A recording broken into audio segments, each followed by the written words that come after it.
ગુજરાતમાં દારૂબંધી છે એ તો ખબર છે, પણ છાસબંધી છે એ પહેલી વખત ખબર પડી છે. ગુજરાતમાં ખુલ્લેઆમ દારૂ વેચાય છે અને છાસ વેચવાવાળા માલધારીઓને પકડી લેવામાં આવે છે. દ્વારકા નગરપાલિકાની અંદર જે હોટલો છે, જેના ગેરકાયદેસર બાંધકામ છે, જેના ગેરકાયદેસર પાર્કિંગ છે, જેના ગેરકાયદેસર બહાર જનરેટર છે, એમને કોઈ ના પાડતું નથી. અને એક લારી ગલ્લાવાળો છે, પાથરણાવાળો છે, જે પોતાનું રોજે રોજનું પેટીયું રડે છે, એવા લોકોને 10-10 દિવસથી ધંધો કરવા દેવામાં આવતો નથી.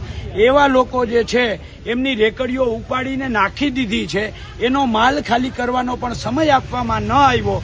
એટલે આજે આ લારી ગલ્લા પાથરણાવાળા, જે છાસ વેચવાવાળા માલધારીઓ હતા, એ તમામ લોકો સાથે મળી અને આજથી પ્રતિક ઉપવાસ સવારના